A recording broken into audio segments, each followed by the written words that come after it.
Hello दोस्तों, नमस्कार। स्वागत है आपका हमारे यूट्यूब चैनल सम्राट एजुकेशन में। दोस्तों, आज की इस वीडियो में आप लोगों को बीएससी एग्रीकल्चर फिफ्थ सेमेस्टर के एक विषय pest of crop and stored grain and their management AG 503 का 20 मोस्ट इम्पॉर्टेंट शॉर्ट क्वेश्चन बताने वाला हूं, जो कि आपके एग्जाम के लिए इम्पॉर्टेंट रहेगा और अच्छा खासा क्वेश्चन फंस जाएगा इस 20 क्वेश्चन में से। तो आप लोग वीडियो को पूरा देखिएगा। और थोड़ा सा वॉइस में प्रॉब्लम आ रहा होगा आप लोग को, गला थोड़ा प्रॉब्लम है गले में, जिसकी वजह से पिछला वीडियो भी एक ही आया था और इसमें मैं कोशिश कर रहा हूँ वीडियो बनाने की। तो आप लोग थोड़ा मैनेज करिएगा प्लीज़।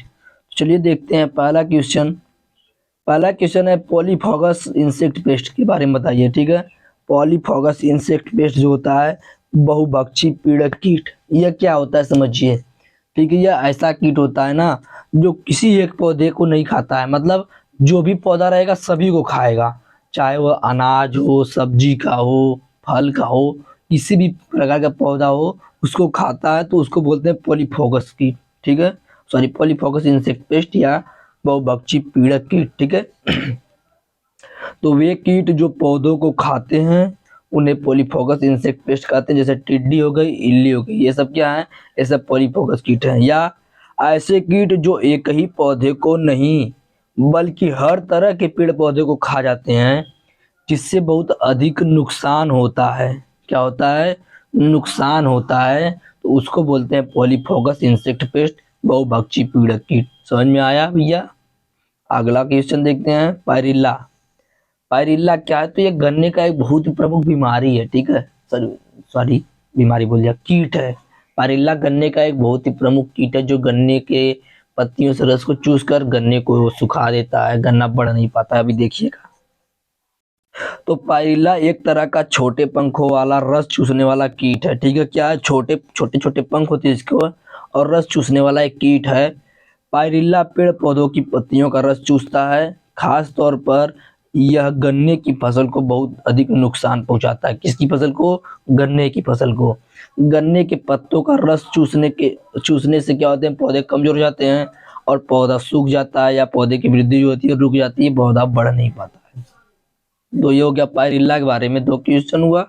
आगे देखते हैं अगला क्वेश्चन। धूमक या फ्यूमिगेंट। बोलने में थोड़ा प्रॉब्लम हो रहा है, आप लोग मैनेज करिएगा और वीडियो को 40 लाइक पहुंचा दीजिएगा। ठीक है, तो धूमक क्या होता है, फ्यूमिगेंट क्या होता है, तो यह एक तरह का कीटनाशक रसायन होता है। इसको मैं समझा देता हूँ थोड़ा सा। यह जो होता है ना, एक प्रकार का कीटनाशक रसायन होता है, जो ऐसा होता है कि जैसे मान लीजिए आपने अनाज का भंडारण किया है। ठीक है, आपको वहां पर भी बहुत सारे कीट रोग आ गए, कीट लग गए हैं, तो उसको कैसे मारेंगे, तो उसमें जगह होगा नहीं। तो इसके लिए क्या कहता है, यह एक ऐसा रसायन होता है ना जिसको डालने पर या गैस के रूप में पूरे जो क्षेत्र होते हैं वहां पर फैल जाते हैं, और जो छोटे जीव होते हैं, सूक्ष्म जीव होते हैं, कीट होते हैं, उनको मार देते हैं। तो यह एक तरह का कीटनाशक रसायन होता है जो गैस की तरह फैलता है और हवा में मौजूद जो कीड़े मकोड़े होते हैं, फफूंद, बैक्टीरिया, निमेटोड आदि होते हैं, उनको मार देता है। कैसे मार देता है, उनकी सांस लेने की क्षमता को कम कर देता है और सांस न लेने के कारण उनकी मृत्यु हो जाती है। ठीक है,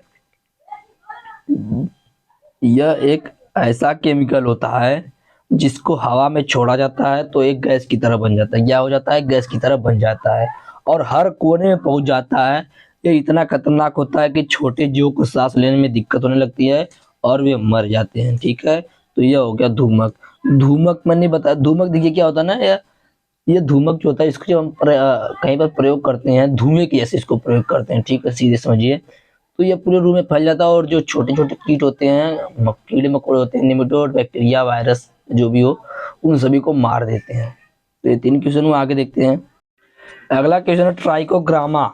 बहुत इंपॉर्टेंट है, याद रखिएगा। ट्राइकोग्रामा बार बार पूछता है 1 नंबर में। ट्राइकोग्रामा क्या है, तो जब हम लोग बायोलॉजिकल कंट्रोल करते हैं ना, बायोलॉजिकल कंट्रोल क्या होता है मैंने बताया हुआ है, अभी आगे बताएंगे कि जब कीटों के नियंत्रण के लिए उनके प्राकृतिक शत्रु का सहारा लिया जाता है तो उसको बोलते हैं बायोलॉजिकल कंट्रोल। तो यह क्या है, यह बायोलॉजिकल कंट्रोल में प्रयोग किए जाने वाले एक पेस्ट समझ सकते हैं। ठीक है, तो ट्राइकोडर्मा एक प्रकार से जैविक नियंत्रण में सहयोगी कीट होता है। जैविक नियंत्रण में सहयोगी कीट होता है जो मिंट्यूर वास्प एक जीनस है, उस जीनस से आता है। कौन सा, क्या नाम है, मिंट्यूर वास्प या इसको अंग्रेजी में मिनट वास्प भी बोलते हैं। तो उसका एक जीनस है जो कृषि में महत्वपूर्ण भूमिका निभाता है। ये सूक्ष्म परजीवी के तौर पर क्या कार्य करता है, क्या करता है, सूक्ष्म परजीवी जो होते हैं उनके तौर पर कार्य करता है। विशेष रूप से तितलियों और पतंगों की विभिन्न प्रजातियों को लक्षित करता है, नष्ट कर देता है। यह क्या करता है, जहाँ पर ये सब अपना जगह बनाई होती है अंडा देने के लिए, उसमें यह जाकर अंडा दे देता है, जिससे अपनी अगली पीढ़ी को बढ़ा नहीं पाती और वहीं से इनकी मृत्यु हो जाती है, सब रुक जाते हैं। तो ट्राइकोग्रामा क्या है, ट्राइकोग्रामा एक प्रकार से कीट बोल सकते हैं, जो मिंट्यूर वास्प का एक जीनस है जो कृषि में महत्वपूर्ण भूमिका को निभाता है।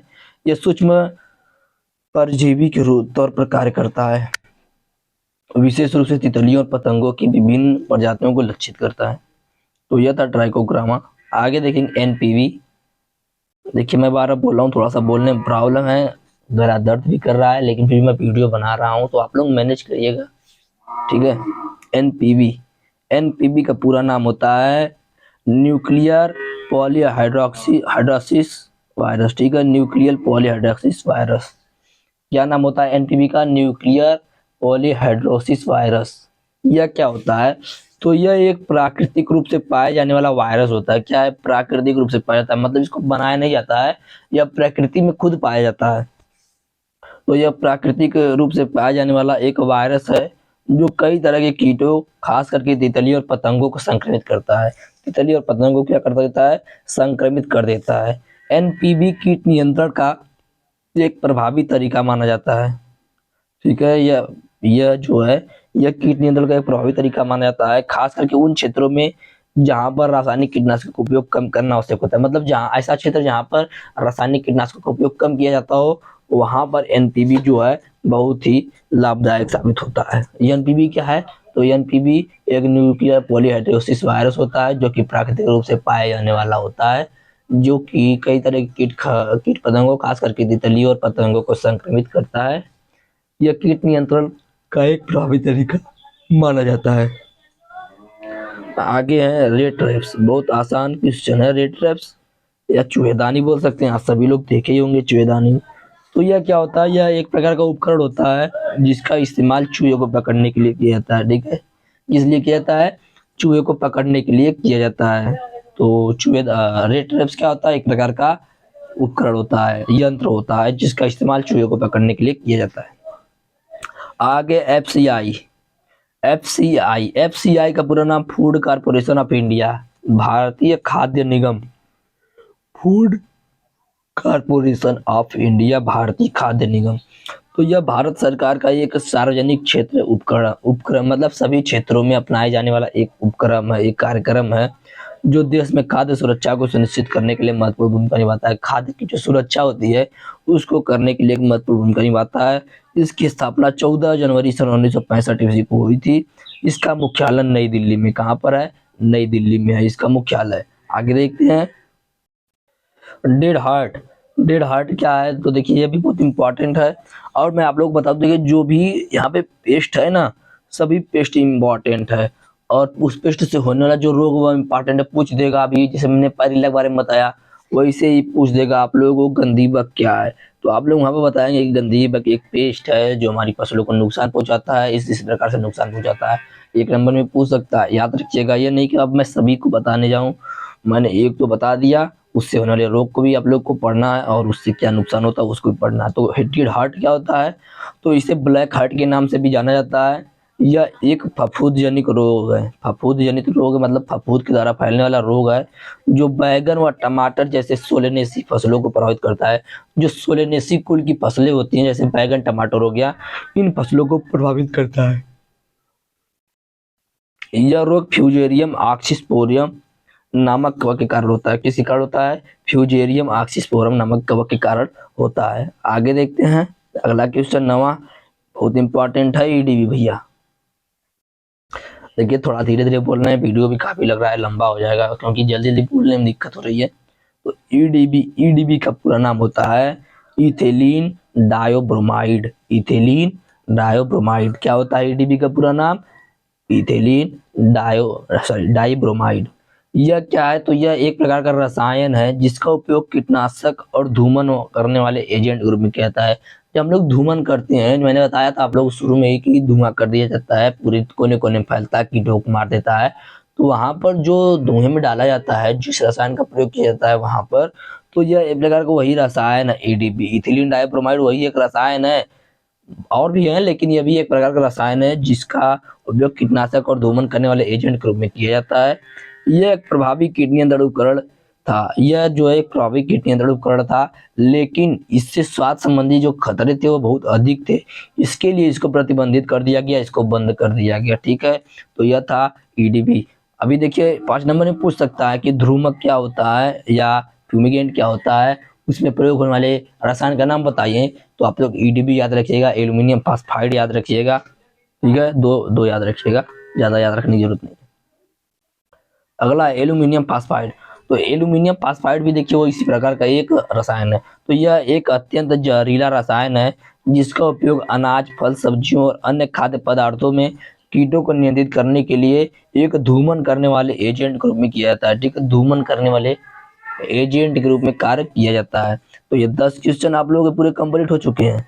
10 क्वेश्चन में कहीं से कोई दिक्कत हो आप लोग कमेंट में जरूर बताइएगा। देखिए आप लोग हमें बताएंगे नहीं तो हमको पता नहीं चलेगा, तो हम आपको दोबारा कैसे बताएंगे। तो आप लोग प्लीज बताया करिए कहीं पर कोई दिक्कत हो तो। आगे भंडारण किट या स्टोरेज पेस्ट।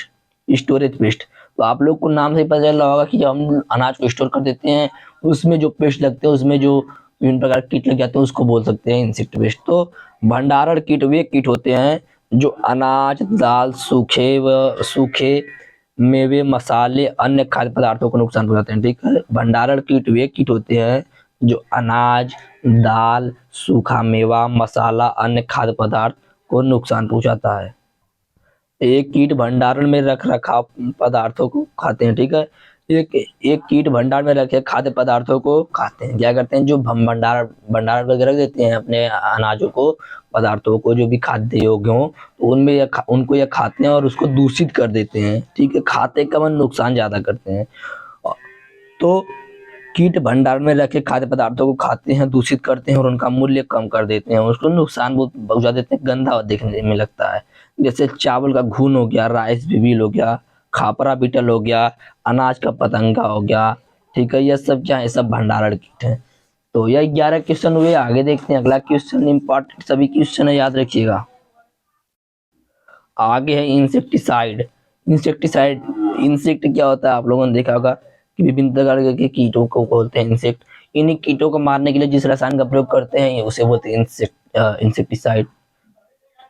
तो कीटनाशक रासायनिक या जैविक पदार्थ होता है जिसका उपयोग कीटों को मारने के लिए या कीटों को नियंत्रित करने के लिए किया जाता है। ठीक है, इंसेक्टिसाइड जैविक पदार्थ होता है जिनका उपयोग कीटों को मारने या नियंत्रित करने के लिए किया जाता है।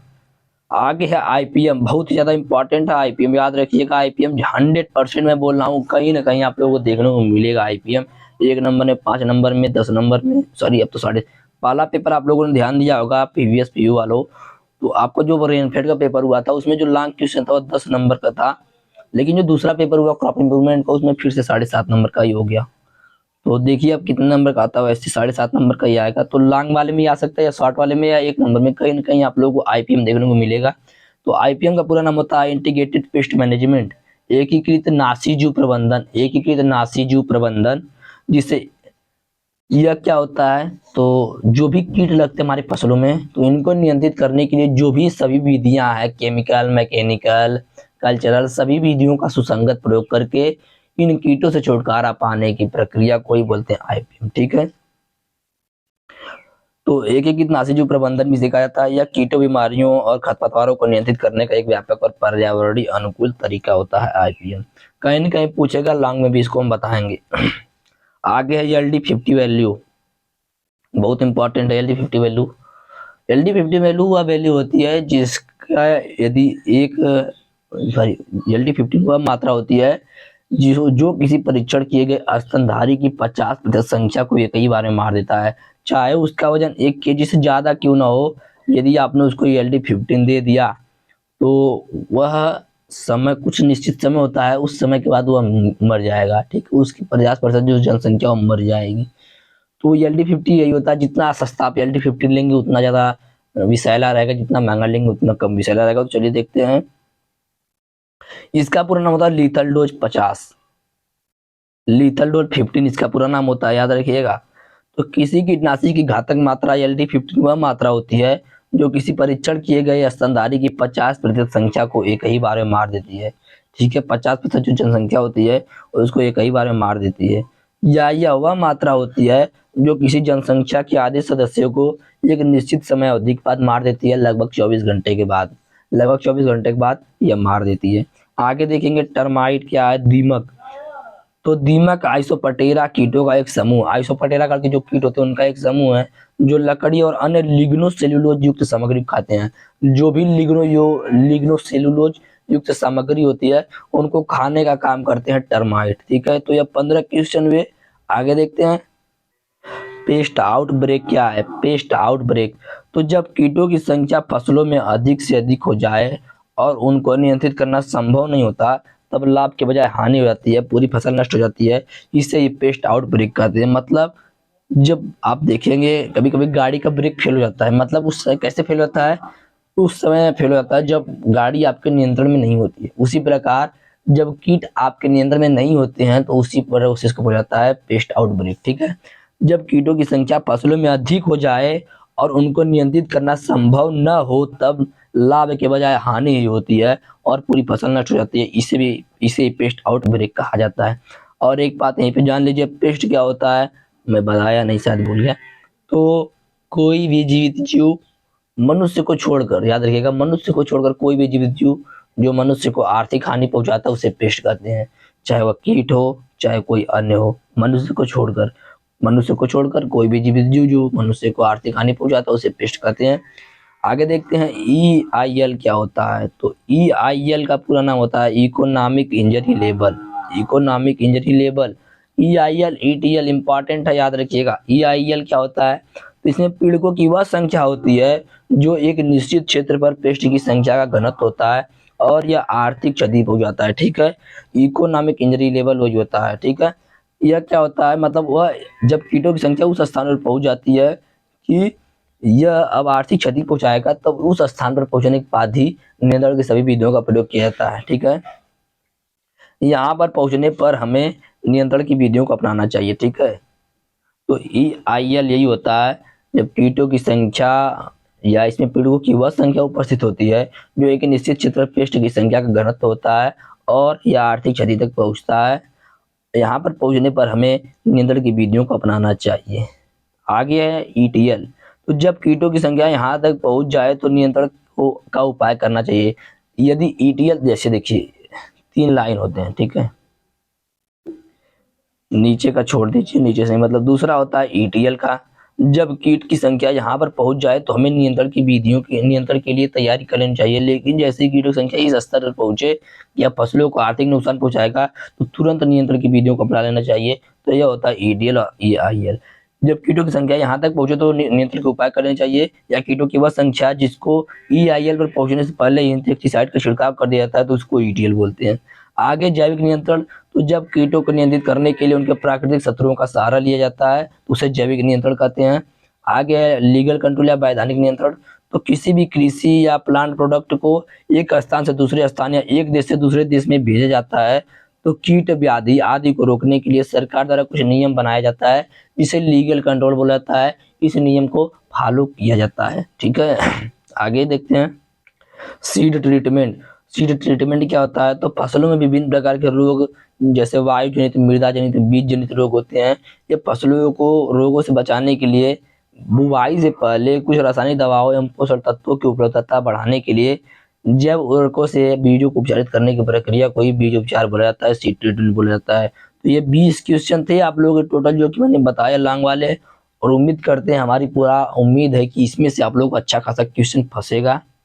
और यदि इस पैटर्न पर दिया तो देखिए, क्योंकि पेपर आप लोगों का पहला पेपर अलग पैटर्न से था, दूसरा पेपर अलग पैटर्न से था, अब यह वाला पेपर देखा जाएगा कैसे पैटर्न से था। वैसे उम्मीद जहां तक है फंसेगा इसमें से अच्छा खासा क्वेश्चन। तो आप लोग वीडियो को पूरा देख लिए होंगे। इसका PDF चाहे तो आप लोग डिस्क्रिप्शन व्हाट्सएप ग्रुप का लिंक, व्हाट्सएप नंबर दिया गया है, मैसेज करके ले सकते हैं। और वीडियो को 40 लाइक कर दीजिएगा, अगला वीडियो आ जाएगा। धन्यवाद, जय हिंद।